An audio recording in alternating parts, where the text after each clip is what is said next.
Hello, good morning. അപ്പോൾ ഇന്ന് വെള്ളിയാഴ്ച രാവിലെ ഒരു 7 മണി. അപ്പോൾ എന്തൊക്കെയുണ്ട് വിശേഷങ്ങൾ എല്ലാവർക്കും? എല്ലാവരും സുഖമായിട്ടിരിക്കുന്നു. ഇവിടെ സുഖം. പിന്നെ ഇന്നലെ രാത്രി ഇവിടെ മഴ പെയ്തു കേട്ടോ. പക്ഷെ എന്നാലും ചൂടിന് കുറവൊന്നുമില്ല.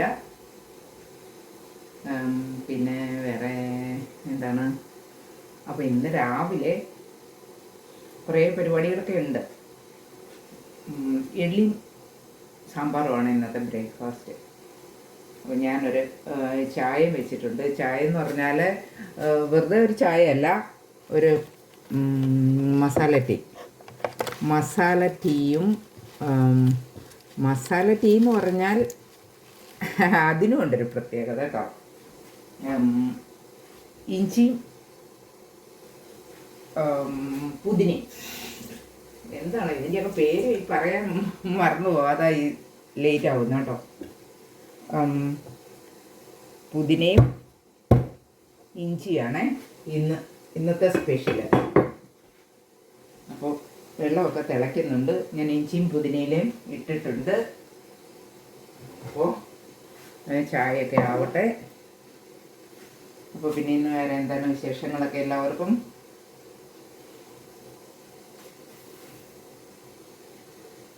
അപ്പം എല്ലാവരും സുഖമായിട്ടിരിക്കുന്നു എന്ന് വിശ്വസിക്കുന്നു. നമ്മുടെ ഇഡ്ഡലിയും ചായയൊക്കെ ഒന്ന് റെഡി ആവട്ടെ. ഇനി വെള്ളം തിളച്ചു കുറച്ച് നേരമായി കേട്ടോ. ഇനി ഞാൻ അതിൻ്റെയൊക്കെ ഒരു ടീ ബാഗ് ഇട്ടു. ഇനി തിളച്ചിട്ട് നമുക്ക് പാലൊഴിക്കണം. ഞാൻ ഷുഗറൊന്നും ഇടാറില്ല കേട്ടോ.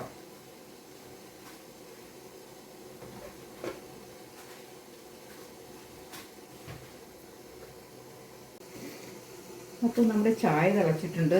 ഇനി നമുക്ക് പാലൊഴിക്കാം. ചായ അല്ല തിളച്ചത്, വെള്ളം കേട്ടോ. പുതിന ഇഞ്ചിയൊക്കെ ഇട്ട വെള്ളം തിളച്ചു, പാലൊഴിച്ചു. ഇനി അതും തിളക്കട്ടെ. അപ്പോൾ ഞാൻ ഇഡ്ഡലി വെച്ചിട്ടുണ്ട്. പിന്നെ ഞാനൊരു പാത്രത്തിൽ കുറച്ച് വെള്ളം വെച്ചിട്ടുണ്ട്. ഇന്ന് എനിക്കൊരു പാസ്ത ഉണ്ടാക്കണം. അപ്പോൾ ഇതാണ് പാസ്ത. ആ വെള്ളം തിളച്ചിട്ട് നന്നായിട്ട് വെള്ളം വെച്ചിട്ട് ഈ പാസ്ത ഒന്ന് വേവിച്ചെടുക്കണം കേട്ടോ. അപ്പോൾ ഞാനത് ചെയ്യുന്നത് ഞാൻ നിങ്ങളെ കാണിച്ചു തരാൻ എല്ലാവർക്കും അറിയാം. പിന്നെ ഞാൻ വെറുതെ കാണിക്കുന്നേ ഉള്ളൂ. ചെയ്യുമ്പം ഒരു വീഡിയോ ആക്കാമല്ലോ, അതുകൊണ്ട് ഞാൻ വീഡിയോ ആയിട്ട് എടുക്കാമെന്ന് വിചാരിച്ചു. അപ്പോൾ വെള്ളം തിളയ്ക്കട്ടെ, പാസ്ത ഇടണം. ഓക്കെ. അപ്പോൾ പാസ്ത വേവിക്കാനുള്ള വെള്ളമൊക്കെ തിളച്ചിട്ടുണ്ട്. നമുക്ക് കുറച്ച് ഉപ്പും കൂടി ഇടാം. അതിനകത്തേക്ക് കുറച്ച് ഉപ്പ് ഇട്ടിട്ട് ഈ പാസ്ത ഇടാം.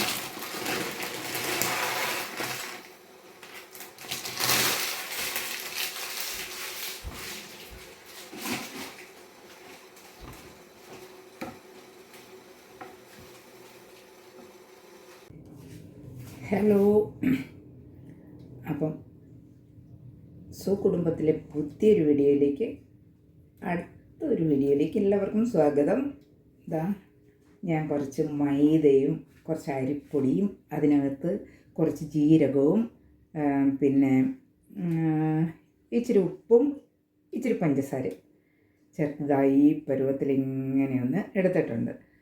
അപ്പോൾ ഒരു ഏത്തപ്പഴം ഇരുന്നു. അപ്പോൾ അത് നമുക്കൊന്ന് ചുമ്മാ ഇരിക്കുമ്പോൾ ഓരോരോ പൂതികളെ. അപ്പോൾ അത് നമുക്കൊന്ന് പഴംപൊരി, ഏത്തയ്ക്കാപ്പം, പഴംപൊരി, പിന്നെന്താ അങ്ങനെ എന്തൊക്കെയോ പേരുകൾ പറയത്തില്ലേ, പലയിടത്തും പല പേരുകൾ. അപ്പം നമ്മൾ കോട്ടയംകാർ ഏത്തയ്ക്കാപ്പം എന്നാണ് പറയുക. അപ്പോൾ നമുക്കിതൊന്ന് വറുത്തെടുക്കാം. എണ്ണയൊക്കെ ചൂടായിട്ടുണ്ട് കേട്ടോ.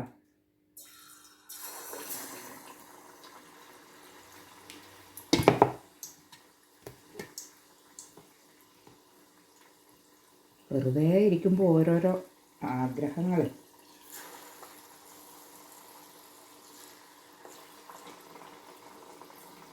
ചെറിയ പാനാണ് ഞാൻ വെച്ചിരിക്കുന്നത്. കാരണം എണ്ണ ഒത്തിരിയൊന്നും പിന്നെ അതിരുന്ന് കഴിഞ്ഞാൽ പിന്നെ എപ്പോഴേലും വർക്കൊന്നും ചെയ്യുന്നില്ല നമ്മളെപ്പോഴും പിന്നെ ആ എണ്ണ ഇരുന്ന് കേടായി പോകത്തില്ലേ. അതുകൊണ്ട് കുറേശ്ശെ ഇട്ട് വറുത്തെടുത്താൽ മതി.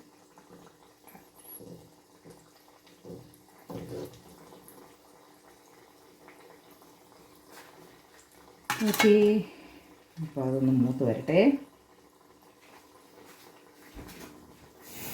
പിന്നെ എൻ്റെ സ്വഭാവമാണ് എപ്പോഴും കയ്യിൽ എന്തെങ്കിലും പറ്റിയാൽ അപ്പോൾ കഴുകണം, അല്ലെങ്കിൽ എനിക്ക് എന്തോ പോലെ എപ്പോഴും കൈ കഴുകണം.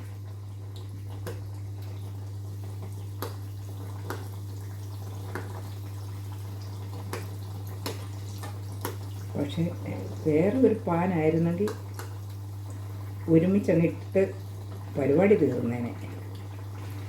പക്ഷേ സാരമില്ല, പോട്ടെ, അത് നോക്കട്ടെ. എനിക്കാണെങ്കിൽ ഇങ്ങനെ ഒരു ക്ഷമയില്ല, അതാ പ്രശ്നം. അപ്പോൾ അത് നോക്കട്ടെ കേട്ടോ.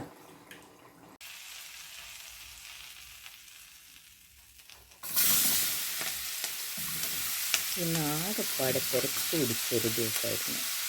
അപ്പം രാവിലെ പാസ്റ്റയൊക്കെ വേവിച്ച് വെച്ച്, പക്ഷേ അതിൻ്റെ ബാക്കി പത്രം എന്ന പോലെ അത് പിന്നെ എപ്പോഴോ ആണ് അതൊന്ന് പെട്ടെന്ന് ഒന്ന് റെഡിയാക്കി അതിന് വേണ്ടുന്ന സാമഗ്രികളൊക്കെയാണ് ഞാനിങ്ങനെ എടുത്തിടുന്നത്. ആദ്യം ഇഞ്ചി, വെളുത്തുള്ളി, പച്ചമുളക്, സവോള, കറിവേപ്പില, ഇതെല്ലാം കൂടെ എന്തൊക്കെയാണ് ഒന്ന് പാൻ അടുപ്പത്ത് വെച്ച് എണ്ണയൊക്കെ ഒഴിച്ച്, എണ്ണയല്ല ബട്ടറായിരുന്നേ. അപ്പം ആ സവാളയൊന്ന് വേകാൻ വേണ്ടിയിട്ട് പെട്ടെന്നൊന്ന് റെഡിയാവാൻ വേണ്ടിയിട്ട് ഞാൻ ഉപ്പൊക്കെ ഇടത്തിട്ടു. അപ്പോൾ അതിങ്ങനെ വഴന്നുകൊണ്ടിരിക്കുകയാണ്. ഒത്തിരി വഴന്ന് വരണ്ട. പിന്നെ എന്ത് തിരക്ക് പിടിച്ചൊരു ദിവസമായിരുന്നു ഇന്ന്. അതുകൊണ്ട് എപ്പോഴൊക്കെയാണ് എന്തൊക്കെയാണ് കാട്ടിക്കൂട്ടിയെന്ന് എനിക്ക് തന്നെ ഒരു നിശ്ചയമില്ല. അപ്പോൾ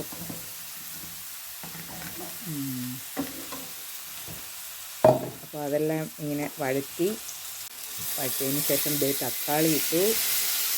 ഒരു 2 തക്കാളി കട്ട് ചെയ്ത് വെച്ചിട്ടുണ്ടായിരുന്നു, അതിട്ടു. അതും ഒന്ന് വഴന്ന് വരട്ടെ. നന്നായിട്ട് അതൊന്ന് വെന്ത് വരുമ്പോഴേക്ക് പിന്നെ നമ്മൾ കുറച്ച് ക്യാപ്സിക്കം ഉണ്ടായിരുന്നു, ഗ്രീനും റെഡും. അപ്പോൾ അതും കൂടെ ചെറുതായിട്ട് കട്ട് ചെയ്ത് അതിലേക്ക് ഇട്ടു.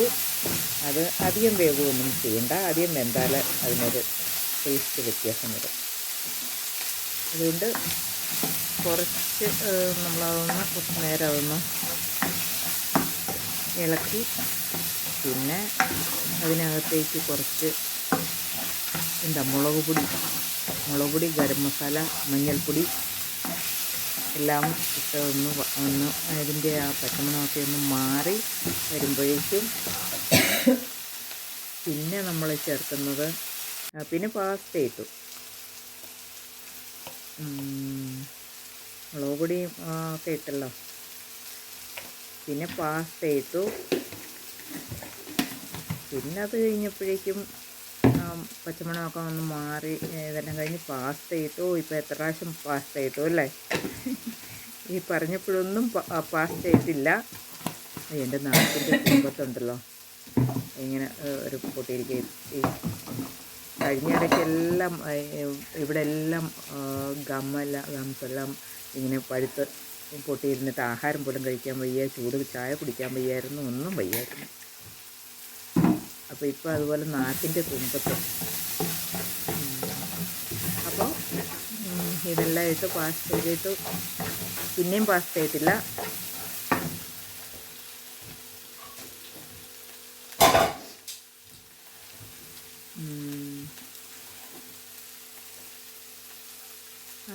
അതാ പാസ്തയെല്ലാം ഞാൻ വേവിച്ച് വെച്ചിരുന്നതെല്ലാം ഇട്ടു.